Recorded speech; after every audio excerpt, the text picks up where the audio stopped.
Thanks for coming. This is lecture 19 and it's week 10. In this lecture, we're going to talk about structural design patterns. Last week we looked at the creational ones. We spent a good bit of time looking at the creational, both in the lecture I gave live and also the pre-recorded lecture. And as you saw last time, there was a lot to do in the bridge pattern, I think it was last time. And I found it difficult to break it up into little segments and still maintain some level of flow. So I just went for the one long hour. And it's the same tomorrow. I think for this one, for lecture 20, let me just check.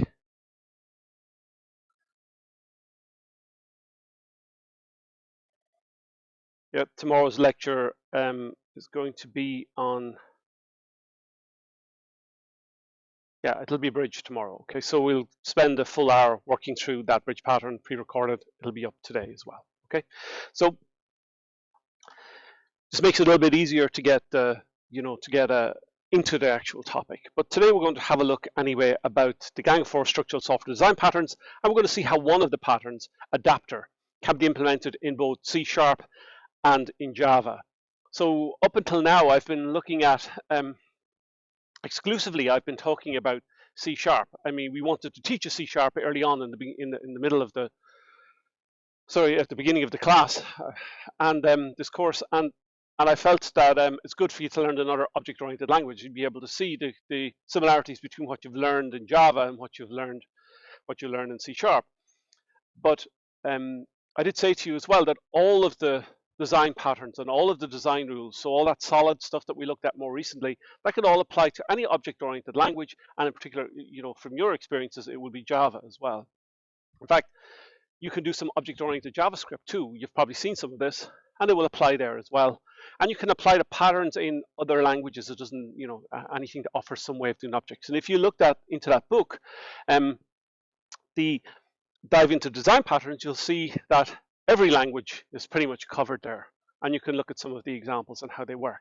So anything you've looked at in terms of the patterns now, including your memento and command, all of those, they can be implemented as well, quite straightforwardly.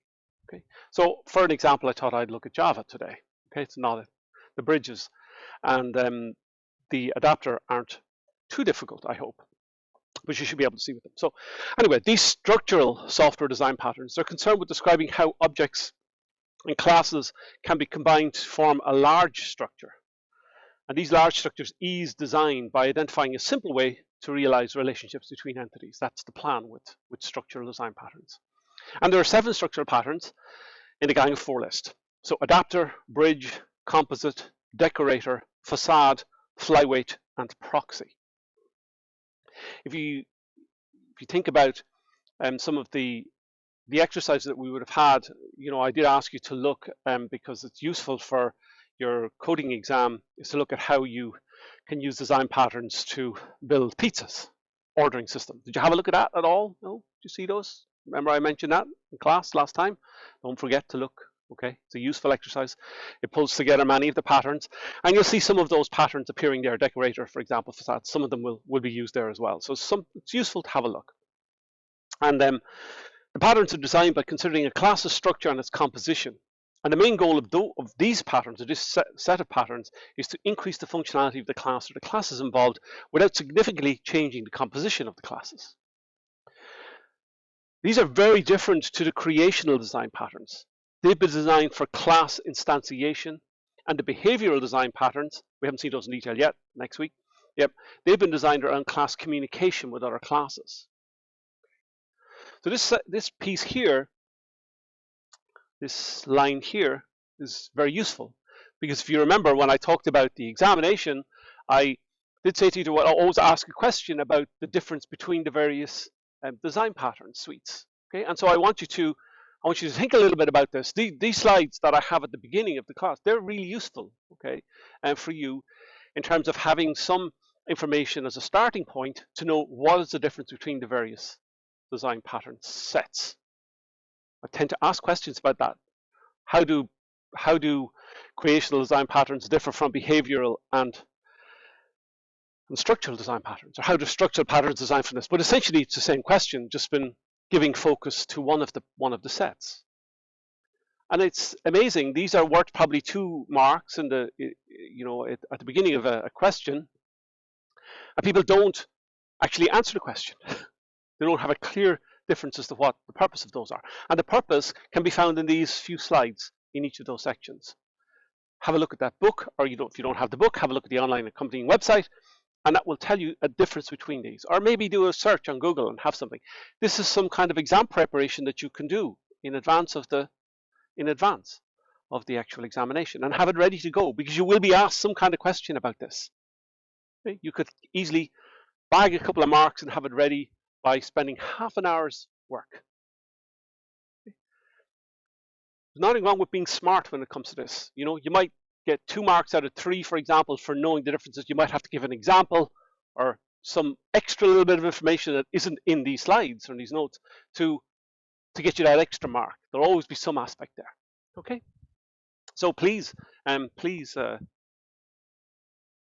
very wordy, but don't forget that they're here. They will help you with answering some questions. They're meant to be a reference point for you. So the structural, you can't just copy and paste them, by the way. You won't get marks for copying and pasting. You have to actually show some level of interpreting and understanding. That's a given as well, of course. Well, I hope it is. So the structural patterns provide some established solutions to the most commonly encountered problems in software development. So teams, or you can select and utilize appropriate design patterns, not just structural ones, in order to maintain a uniform, clean, easy to comprehend, and maintainable code base. And this is the purpose, again, of all of these patterns, is to work at this. So Christopher Alexander, who gave the notion of pattern languages, we talked about it before, told us that in short, no pattern is an isolated entity. Each pattern can exist in the world only to the extent that it is supported by other patterns, the larger patterns in which it's embedded, and the patterns of the same size that surround it, and the smaller patterns that are embedded in it. So everything is about the pattern and working with the pattern. Patterns help us design, cleanly create these objects and have them integrating with other objects, and then talk about how they behave in terms of their engagement with other objects. There's the 3 classes. There's the 3 things you can do with an object. So if you build something, you build it according to some kind of design. You look at how that thing that you've built fits and interacts with other things that are built. Okay. That's really all we're trying to do here. Each pattern describes a problem which occurs over and over again in our environment, and then describes the core of the solution to that problem in such a way that you can use the solution a million times over without ever doing it the same way twice. So it'd be a good idea to remember these important points when thinking about the structural and other software design patterns. Okay, this is a useful rationale for having them. Okay, don't forget that. I mean, we have an issue, for example, there's some engineering issues as well. So I mean, I have if you think about patterns and connectors and adapters and how they work. So if I want to connect my phones here, my iPhones, to my Mac, I actually have to have some kind of adapter in order to make them work. They'll work fine with this one, but I have to still carry around this kind of adapter, this physical one here. I've had to have it in order to be able to make my USB connects, in order to make my HDMI cables connect, all that stuff. If I have chargers, I have different chargers for my Android devices than I do for this one here. I can't switch and swap them. Okay. In fact, it's got to the point where I can't even swap between all of my Apple devices because I have an older MacBook Pro, and I can't actually plug my new phones into this because I have to have adapters for this as well. So there are all sorts of consistencies around physical hardware, and that's why we have EU legislation that allow us to be able to, mix and match and switch, so that devices can be used in many different places. So if the remote control on your TV fails or breaks, you just pick up another one, and it'll probably work as well, because there's a uniform and understood protocol for how they will communicate with each other. Okay. So these are all about patterns. These are all handled by engineering patterns and protocols and software patterns. So it's it's very much a real world thing that you have to look at. And I mean, you'll find companies, of course, that are spending millions in lawsuits to stop that happening because they want proprietary technology so that you can continue to spend money on their devices. So there will be breaking those patterns might be a good business model. Okay. But most of the time, and that tends to happen with a bigger overall design pattern. So sometimes you have you might need patterns, and sometimes you might decide I'm not going to use that pattern, right? So it's important to realize that patterns are guidance, but the bigger picture may sometimes mean that you ignore the pattern. So when do you use them? So they're really concerned with managing the connections between objects. So when do we use the patterns? Well, when one or more objects communicate with another object or objects. That's when we use them. So creation of patterns all fulfill the same fundamental purpose, providing a new object. And structural patterns are unified. They form a group that they're all about communication. They're fundamentally different, of course. So you shouldn't confuse structural design patterns with data structures. So I mean, I know many of you're in third year now, you would have done data structures and algorithms. Data structures are static entities. The former, structural design patterns, they specify the methods that connect the objects, not just the references between the objects. So structural design patterns describe how data are arranged and how data move through the pattern. Okay. So it's almost like it is your data structures and algorithms pulled together into a pattern. Okay. Structural class patterns use inheritance to combine the interfaces or implementations of multiple classes, and structural object patterns use object composition to combine the implementations of multiple objects. So they can combine the interfaces of all the composed objects in one unified interface, or they can provide a completely new interface, whichever you want. Okay. And you have to think about this and remember this again, a backstop of the solid. Do we use inheritance or not? And can we? What are the problems around inheritance that we've had? Can we look at all of the 5 solid principles? And sometimes you might find that a pattern interferes with some of the solid stuff. So the pattern list then, it's useful to look at them, and they describe how to assemble objects into classes and classes into larger structures and keep the structures flexible and efficient. So the adapter pattern brings classes together. So classes that would not normally work together due to incompatible interfaces, and it does this by translating one interface into another. That's core to bin adapter, okay? Essentially, it's a software version of this device here, okay? So I have a USB-C here. On this plugs into my Mac. Actually it's a Dell one, okay, which is really nice, and I like this one, even though because it works with Windows-based machines as well. So this truly is a useful adapter. It's the most useful one I have, and it gives me my HDMI, RGB monitor, USB, and a network cable all sitting here. It's a brilliant adapter. So it actually has a hardware interface that allows me to be able to replace all of those interfaces with a single interface on this Mac or on my Windows machine, my Dell laptop. It's brilliant, and that's why it's working. We work on it today. Bridge then, that allows the implementation interface to be separated, so both can be changed independently. That's the bridge. A composite pattern makes it possible to create more complex objects from simpler objects. That's a tree structure of simple objects, essentially. And the decorator pattern allows the dynamic extension of a class using the decorator pattern with new functionality instead of forming subclasses.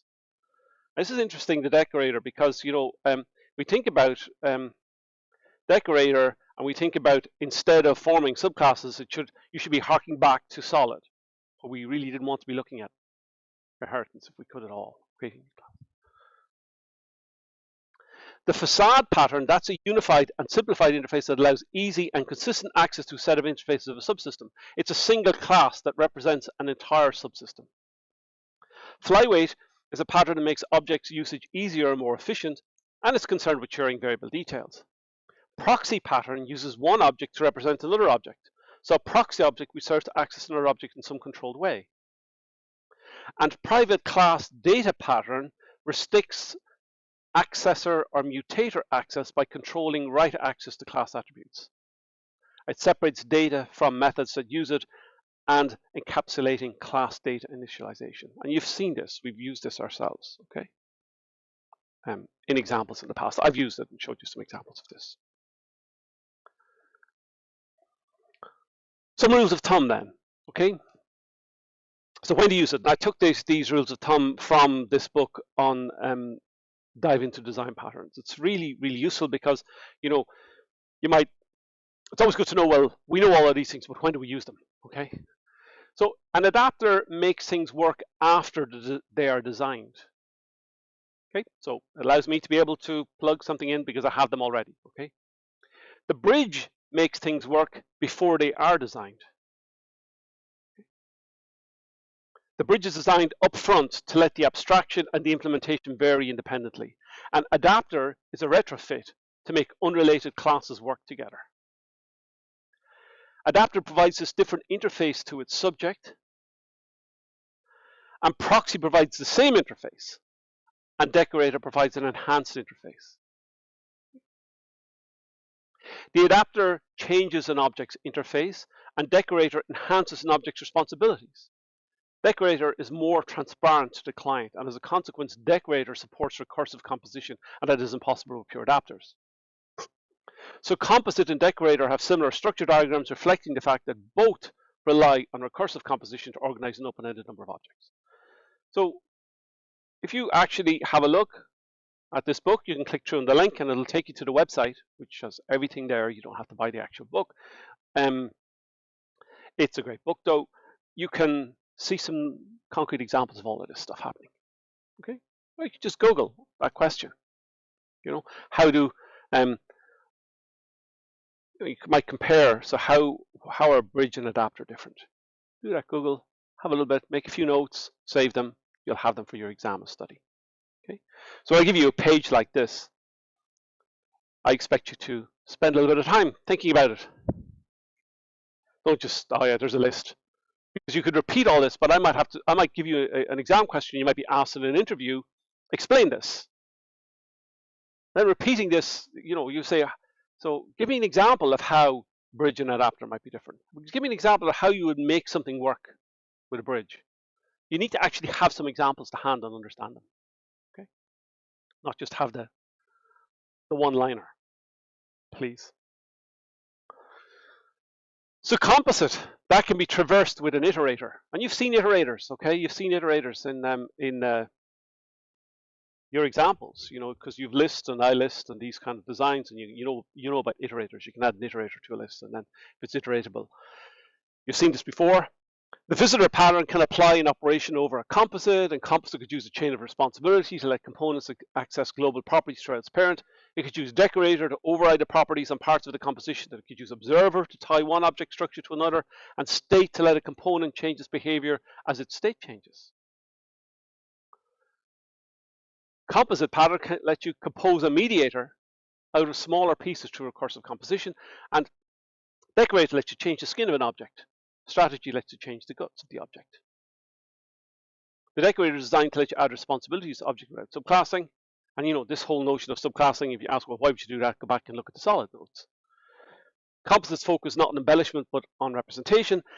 And these intents are distinct but complementary, and consequently, composite and decorator are often used in concert. So you'll see decorator and composite patterns running quite happily together.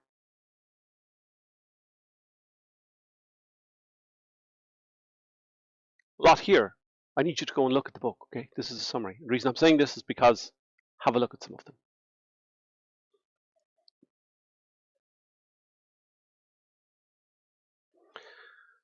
The decorator and proxy have different purposes, again, with similar structures. Both describe how a level of indirection to another object, and the implementations keep a reference to the object in which they're forward requests. Facade is really not interesting. I think I like this one a lot. It defines a new interface, and adapter reuses an old interface. An adapter can make two existing interfaces work together as opposed to defining an entirely new one. It's kind of interesting. So when I use a facade and when I often use adapter. And facade objects are often singletons because only one facade object is required. Okay. Some is about how the objects are made, then other patterns about how they behave, and other patterns are about how they would interact with how they're structured. in a hierarchy. So mediator then is also similar to facade because it abstracts functionality of existing classes. A mediator abstracts and centralizes arbitrary communication between colleague objects, and it routinely adds value and is known or referenced by the colleague objects. Facade then, in contrast, defines a simple interface to a subsystem. It doesn't add any new functionality, is not known by the subsystem classes.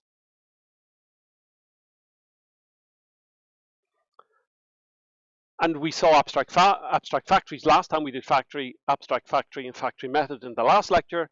And we know that abstract factory can be used as an alternative to facade to hide platform-specific classes. Flyweight shows how to make lots of little objects. Facade shows how to make a single object representing an entire subsystem. And Flyweight's often combined with composite to implement shared leaf nodes, and Flyweight explains how state objects can be shared. I guess what's important to realize in summary to all of this is that structural design patterns are concerned with how classes and objects can be composed to form larger structures. Lots and lots of ways to do this. I mean, you can think about Lego. You know, you may have very simple few bricks, but you can combine them to do all sorts of interesting shapes and designs. Yeah? And your patterns are a bit like this. You know, you can have different subsections, subparts, which you build together and then they interface with other objects. You know, and you might have, if you think about a car, well, you may have two subsystems for your engine. You might have an electric part. Let's say it's a mild hybrid in your car. Then you can have petrol or diesel driving engine. You can also have an electric. You may have two in place simultaneously. So there's some patterns being used here, so that the drive mechanism expects to work in a particular way, except you're switched from one to the other. Okay, so you have lots and lots of structures, how various things are, how various objects are composed together in order to make something work. Okay, and you know it's important to realize that these patterns are not necessarily theoretical, but they've been created after years of experience, and you may not have the experience, and don't worry about that. With experience, you'll become more familiar with the patterns. Okay? You know, if you play games, you know, if you play card games, I play a lot of these card games. You know, I have done, I don't know, 30 years. You know, whatever. But there's often meta strategies that will be there, and these meta strategies are essentially patterns. You know, as well. And then you know you can look and see the pattern. You know, you can look at new. You could look at new components, you might look at new cards, you might find out what fits your strategy, so you're combining them so that you have this kind of win condition. And all sorts of strategies. So, you know, you probably do have experience of using patterns and designs in implementation. Maybe not necessarily in software because you haven't written enough software, written enough big software. Maybe you have. But don't worry about that, you'll get there. The notion of this module is it's just an introductory module, okay? It's meant to give you a sense that, you know, when you start building programs in the large, patterns become important. And those patterns relate to how you make objects, how those objects are combined with other objects, and you may be reusable or creating new objects, and then how objects communicate with each other. That's it. That's a summary of everything that's happening here in this course. And how best to do this, based on experience. Okay, so let's look at one in particular, adapter. We don't have time to go through all of this level of detail with every single pattern, but if you find one you think you like and you think was useful and would be, you know, have an understanding of what those patterns are and the context that it may be used, then have a look at some examples. So the adapter pattern, and remember, you will have seen me earlier comparing this with bridge. Okay, so the adapter works with existing classes. Okay. And then the bridge works with classes that have yet to be created. So that's why the next lecture is actually going to be on bridge, so you can actually have some kind of comparison between the two. Okay.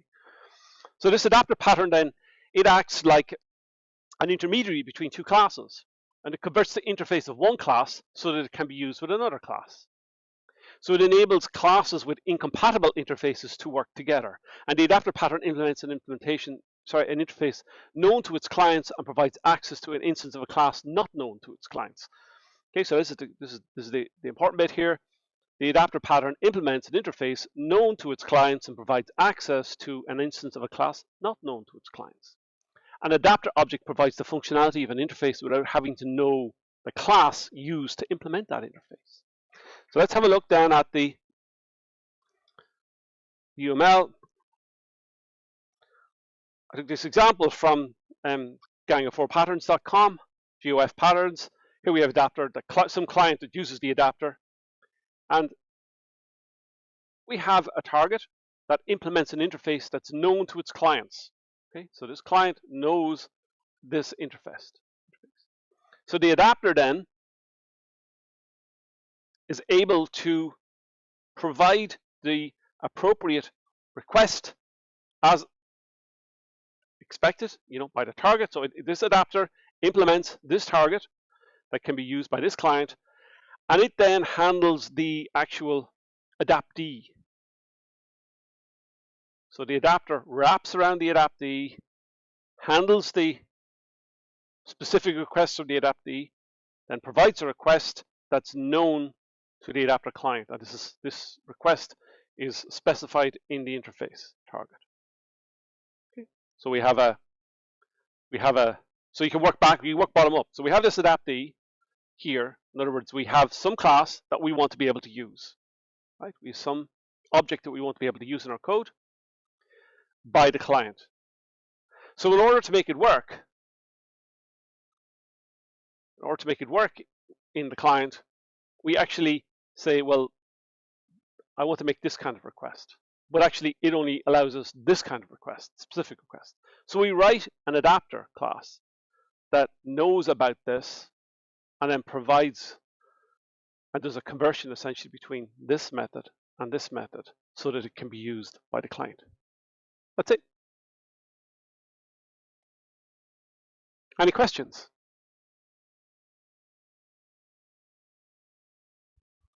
No? So the adapter pattern implements an interface known to its clients, provides access to an instance of a class not known.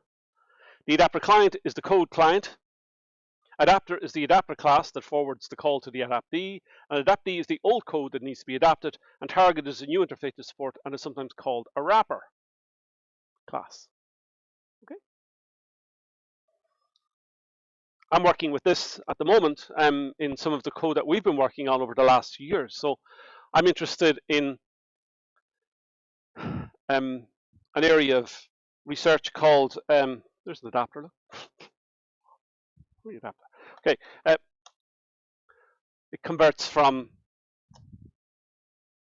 220 volts AC into a DC, so I can charge my computer. Adapter. Okay, I can't plug my phone into this thing here, but I can with this adapter. Okay? So I currently have. I've been working in some research for a few years now. I'm interested in an area of research called systemic functional linguistics. And it's about the analysis of language. And I'm particularly interested in the analysis of language in education and communication. And what we do is we basically take sentences and we analyze the grammar. Okay? And then we can draw these trees of the grammar with a view to understanding the grammar in context. So over the years, we've been drawing this software for people who want to learn systemic functional linguistics, where they can draw trees, okay? These graphs, essentially they're graphs. Okay? And so we've written that code has been written in JavaScript from a Node.js app for a long time. So it works. It takes in JSON and it produces this PDF, this PNG or an SVG tree for us. And it was embedded in this piece of software for a virtual learning environment. And what we've been slowly doing then, so it works. And I mean, this was done by a student about 5 years ago. We just know essentially it's a piece of legacy code now, and we know it works. And so we don't want to touch it or break it. We just know it works, right? We don't care how it works currently. We just know it works, and we want to preserve it. And so what we're trying to do now is we're trying to extract that piece of code out of the actual program so we can put a REST API in front of it. You all know about REST APIs because you did that last year. Okay? So with the REST API would be you specify, so it's embedded in a bigger program. But I want to be able to use this in many different places. So what we're trying to do is we're trying to rip out the essentially the adaptee, this piece of code, put it somewhere, write this adapter pattern around it, which is a REST API interface. So that allows us to be able to send requests via a REST API, and then our clients, then all clients or all future clients who know about sending or making the REST API call or consuming this API, will allow us to be able to utilize this without changing the actual adaptee. Yeah, so it means that we now are able to take a piece of software that works and runs in one standalone program that's a big, huge beast of a program, and we're able to use it in lots of other little programs. People will be able to write their own programs that actually use this functionality by writing adapters. And these adapters will be written essentially in Express JS. Okay, and that becomes the adapter. So that's the pattern. And then we're now taking something that we know works and uses, and we've had been worked successfully for years. There's a whole bunch of magic in there. We don't know how it actually works, really. I should know, but at this stage, I just don't want to go there, you know. And at some point, when this works and it all works fine, then we'll go back and look at the client changing this one here. So we're essentially then updating this legacy code when we've time. Okay. So this is real world example. We do this all the time. So really, let's have a look.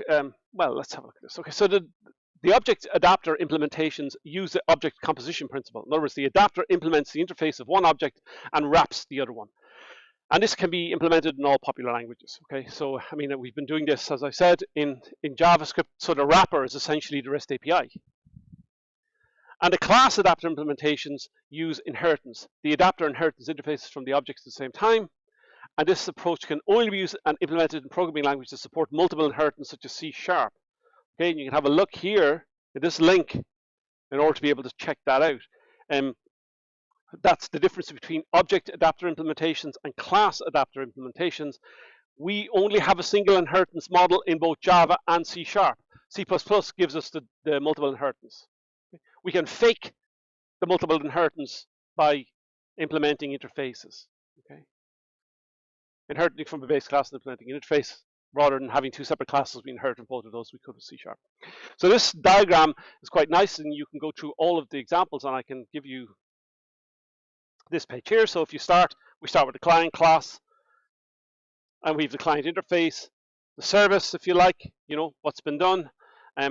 And the service is, sometimes we call it the adaptee within the last one, but you can call it a service, and the client code here, the adapter that does the work, and the client gets to use the service via an adapter. Okay, and you can have a look at this link.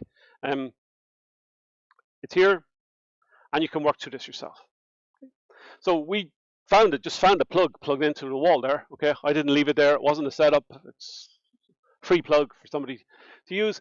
So we want to change, for example, from there's a really good example here in this from this author, Trung Anh Dang, 2020, Design Patterns, Structured Patterns of Design Classes and Objects. It's a beautiful read. Have a look at that. It's a really nice summary.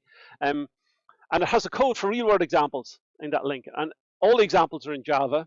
You're familiar with them. And I've made a correction to the, okay, if you download the code and run it, actually gives you errors. So it's probably, I don't know why, but I fixed it and I have a working version, so I'll give you that working version. As I said, everything works with Java in addition to C#, and I've actually taken their examples and I've made C# versions of those because it was started with Java, and I've given you those as well. So it's fairly straightforward to do.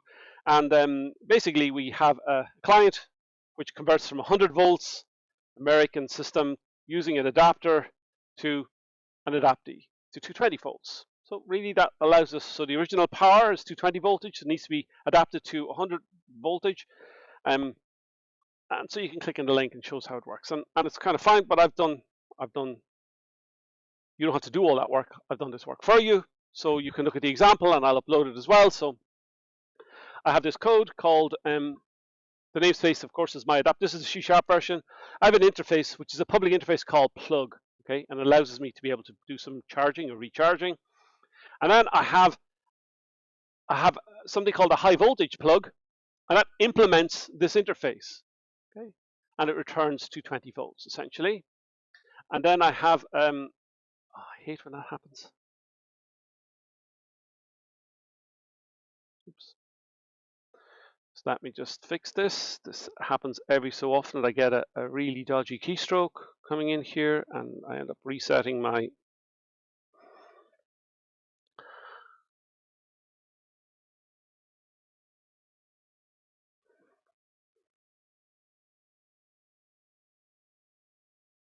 okay, so there we go. So I have an adapter which also implements the plug, okay, and it implements the recharge, but look, it actually uses the high voltage plug, gets the high voltage plug, changes the voltage and returns it here. So this is the adapter class. So my client then is just a simple adapter client, and it creates an old plug and then tells me that we've got too much voltage if we want to work here, and then it actually creates a new plug, which is an adapter, which is from the adapter plug here, and we're able to do this and make it work. So we can run this, I hope. Let's have a look at the terminal.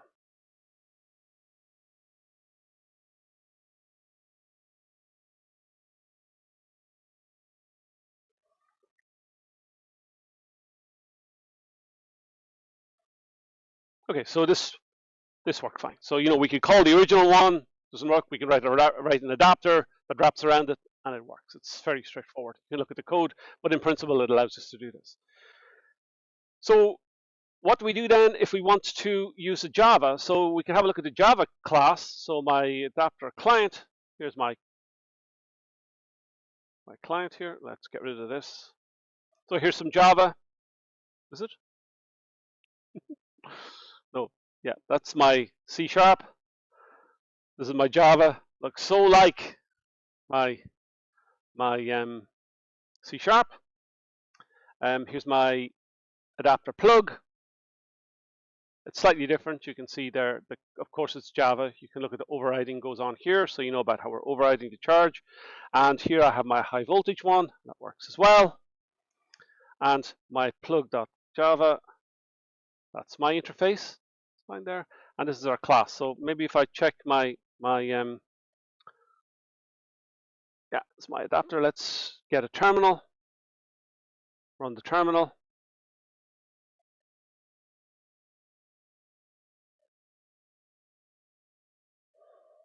Okay, so it's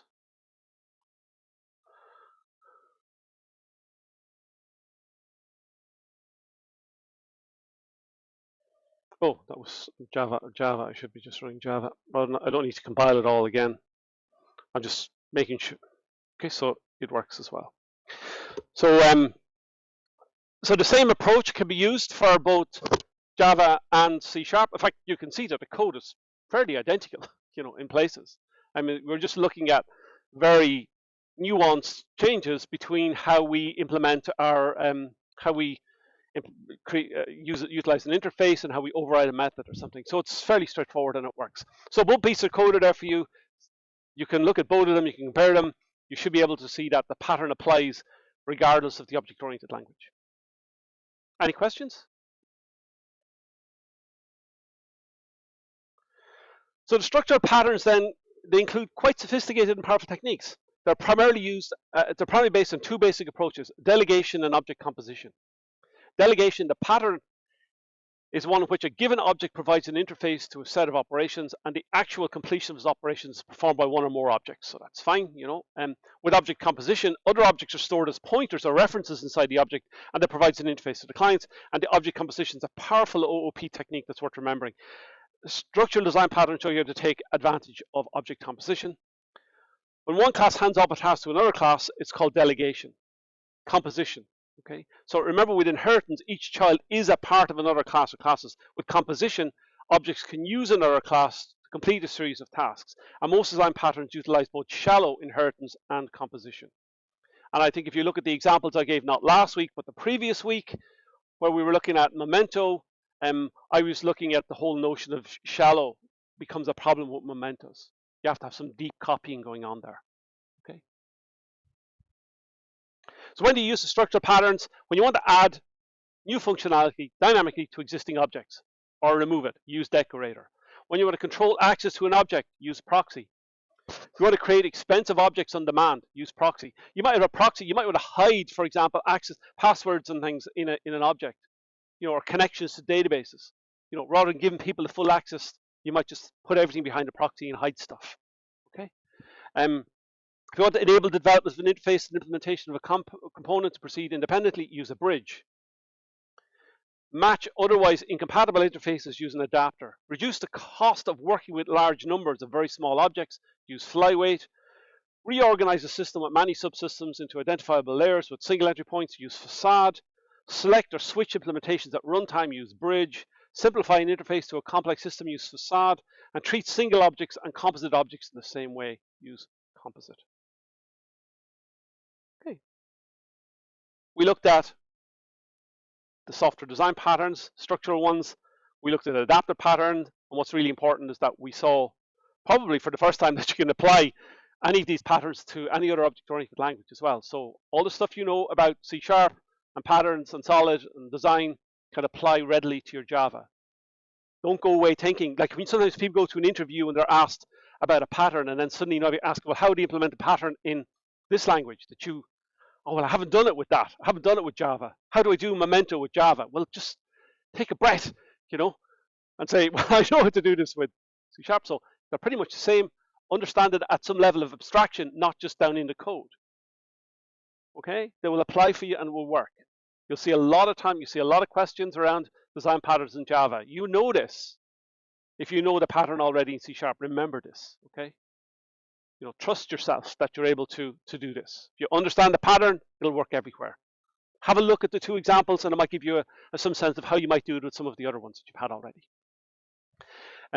That's it for today. Thank you very much for coming. And remember, if you want to go to the lab, we'd love to have you in person.